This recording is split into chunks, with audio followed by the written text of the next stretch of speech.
Well, it was disgustingly hot. We were filming down there by Death Valley, the Salton Sea, and we were filming in a real trashy trailer park. It's a real trailer park, and it's just a weird vibe, but we had a lot of fun, and I had to wear zip-up pajamas and a freaking cowboy hat and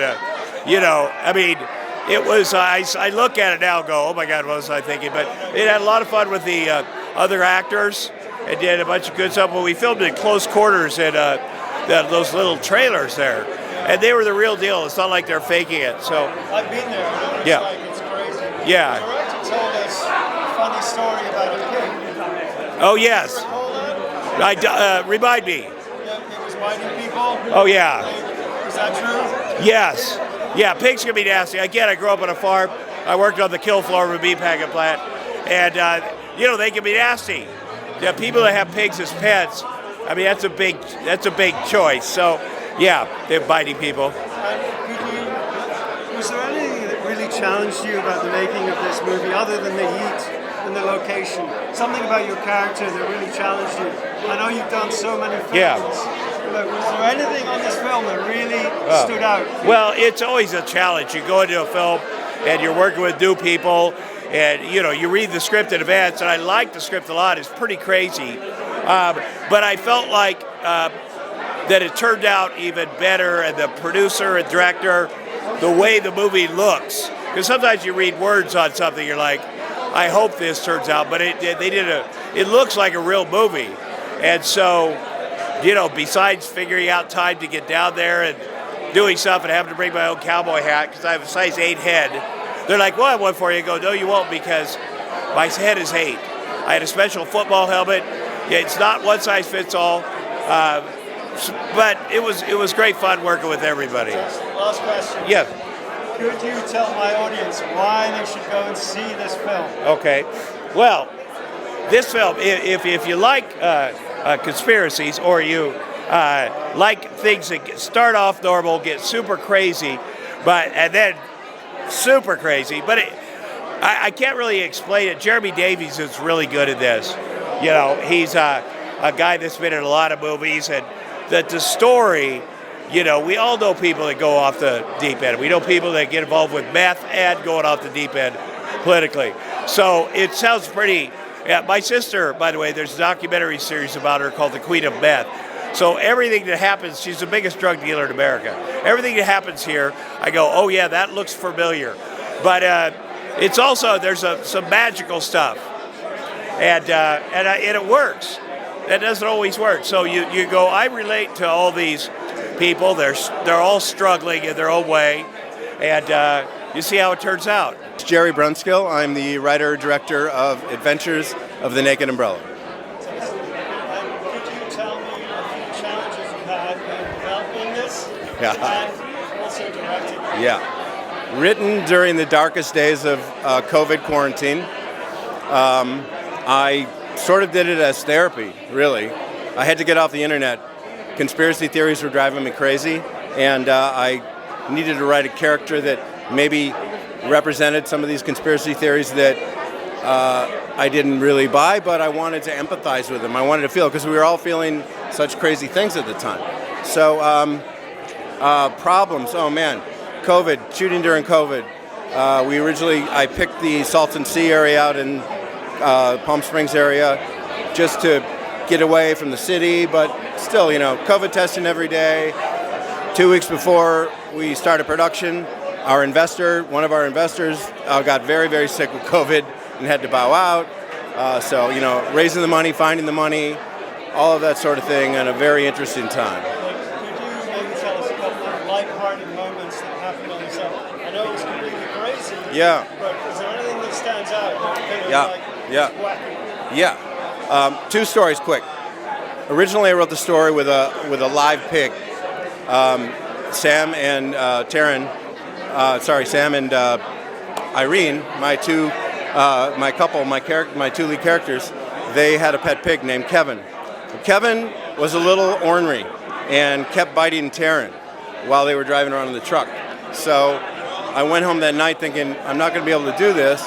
And I thought, you know what? I think what I'm going to do is get a fake pig, and that'll just make them a little more crazy and weird and eccentric. The second story is just seeing Tom Arnold in a fleece Santa suit in 117 degrees. He was not happy with me.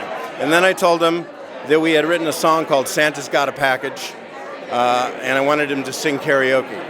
So, yeah, it seemed to. Salt and Sea seems like really crazy place to Yeah, shoot. yeah. Why did you go there? Other than financial just the look? It's beautiful and it's apocalyptic, and it was away from everything, and it just felt like that was the place where this story would happen.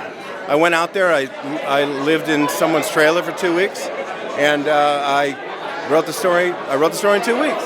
Walked around the neighborhood, and so in my head, the characters are already living there, talking. I knew the bar owners that run this little place called the Ski Inn, and I just wanted to call that sort of ground zero for all of this. And just a great team. One Yeah. last question. Yeah. Can you tell our audience why they should go see your film?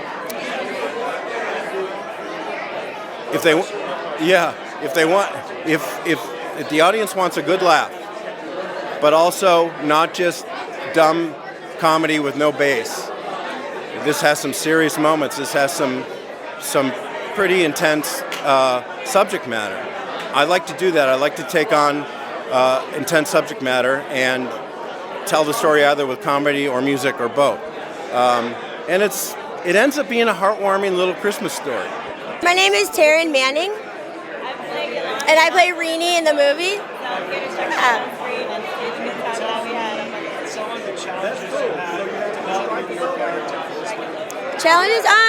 The only challenge I had was trying to figure out, the relationship between me and my husband, because he is a pyromaniac. So just trying to, figure out like how much they loved each other or didn't love each other. Yeah. It was very challenging on the Salton Sea. It gets really hot. But a lot of things happen on the movie too, so. Did you share any funny moments? Funny was just funny was just trying to get like cold water because we were all so hot and all stuff like that. Like kind of just simple things like that, and just trying to figure out like how the heck to come out of our trailers because it was so hot. The director told me a story about a pig who was biting people. Well, the real pig came on set and he was so loud that they had to give me a little What was his name? the real I think oh, okay. There was a pig. There was, but he wasn't behaving very well. You enjoyed the film? Yeah, I love the film, and the way it turned out is awesome. Why should our audience go and see this film? I feel like you should go and see the film because it's really I don't know, with all the conspiracy theories and everyone that hates QAnon and all that, I feel like people would really like this film because it talks a lot of crap about all that stuff, and people love to just put down conspiracy theories and anything to do with Trump or anything like that. So I think people would really like it. Right. My name is Richard Riehle, and in this movie, Naked Umbrella, I play Granny, who's a cross-dressing drug dealer. Could you tell us some of the challenges you faced in preparing for this film, if any at all? Well, the first one was I had to shave clean, so it's been a long time since I've seen any of that underneath here. So, How did it look? surprisingly good after they put all the makeup on. I'm glad to hear that. And could you tell us maybe a couple of lighthearted moments that you experienced when you were on the set? Anything fun that happened, anything crazy? Well, everything is crazy. Where we shot at the Salton Sea is sort of a ghost town that's been taken over by artists. So down the block, there's a house that has 90 television sets in front of it, and then the other direction there's a house that has a jet standing on its nose outside of it. I've been there. It's quite smelly. Oh, it's amazing! Yeah. I mean, all those fish bones. Yeah. It's not sand. Oh yeah. No. Yeah. It's a dead body of water. And was it a strenuous schedule? They treated us great, yeah, but it was a rough schedule because we were staying 50 miles away. Glad SAG's back to work. Oh, very happy. Yeah. Absolutely. Hi, I'm Burt Rotundo. I played Deputy Sheriff Charlie Curtin in the film, and I'm also co-producer. So, one of the co-producers on the film as well. Yeah. Talk to you back to earlier. I'm so sorry. No, I'm kidding. And you told us some funny stories about a pig. Oh yeah. Experienced the pig. I experienced the pig. I've been on this project probably just as longer than anybody else. We started in 2020 when we had a live pig, and I never worked with children or animals, and that is definitely a true statement. Yeah.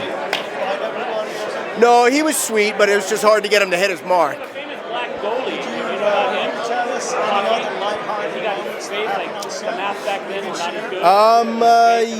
Yeah, well, aside from the fact that it didn't get below about 110 degrees the whole time they were shooting, and it's a Christmas movie, so we're all wearing winter clothes, and in 110, 120 degree weather, and so the poor makeup people and wardrobe people were just standing by with towels just to hose us down and wipe us down. It was nuts. It was crazy.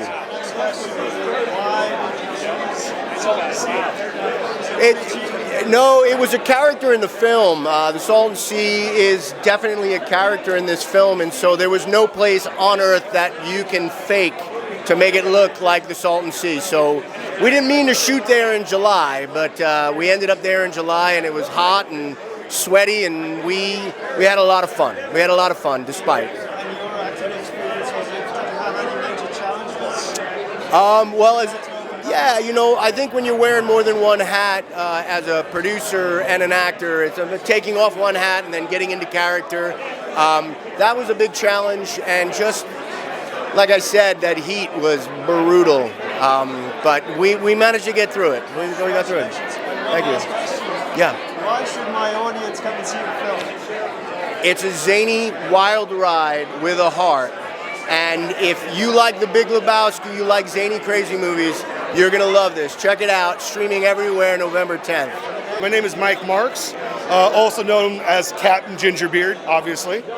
I play Hale Bopp in the film, who is, the film is obviously about a conspiracy theorist podcast host. I play his #1 fan, and I run into him, and he runs into me at a Quickie Mart, and I just completely fangirl all over him.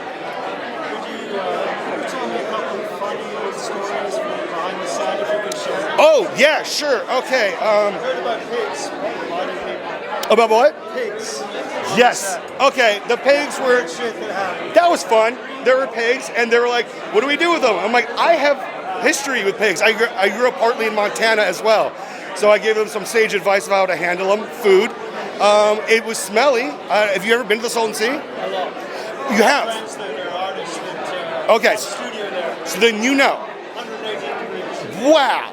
I am a redhead. Hale. I belong in Scotland, like in the Highlands. There you go. Yeah.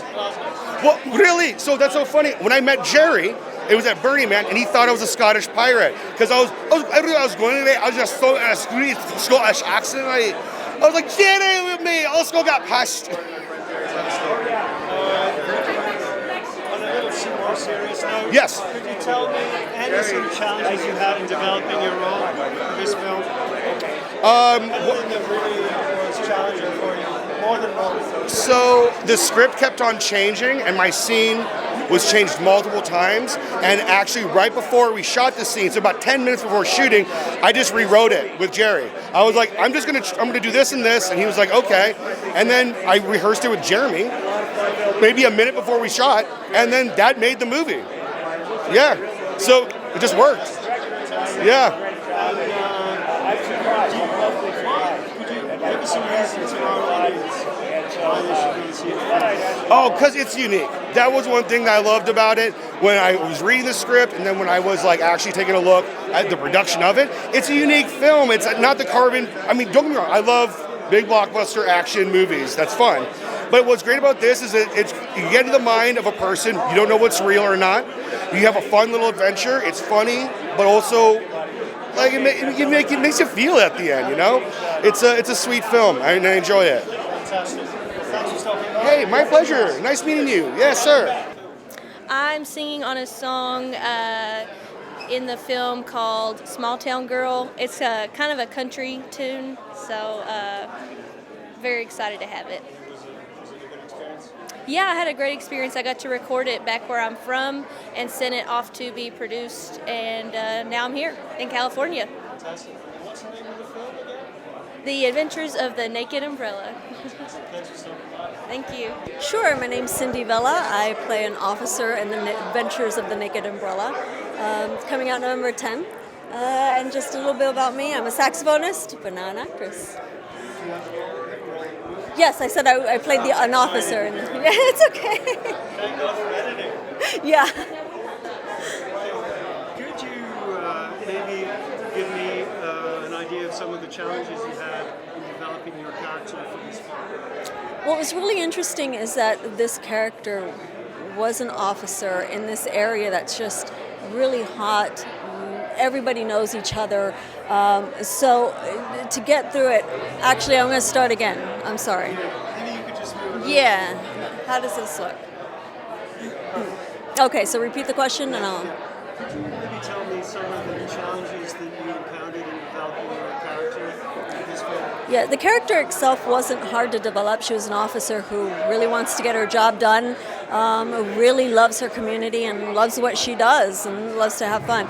It's the atmosphere in which she has to do it in. It's an area where it's isolated, it's desolated, it's hot. It's the conditions of the area made it tough. And being there with a bunch of other people who really wanted to get the work done was pretty special because we all had a purpose, we all had a focus, and it was really interesting to see how everybody worked together. And I thought that was pretty intense, that was pretty special, and I'm glad to be a part of that, yeah. Are there any lighthearted moments that you can share with our audience? And then you'd have to watch. I heard the director told me something about a pig. Oh my gosh! Well, you know, thankfully I didn't get to meet the pig, so we're all right. I'm good. No lawsuits. I'm safe from the pig, so we're all right. Right. And have you got any upcoming projects? I do. One's called The Oak. Can't wait for it to be released. It's a horror film. Starred some amazing people, great people to work with, and I'm really excited for that to come out.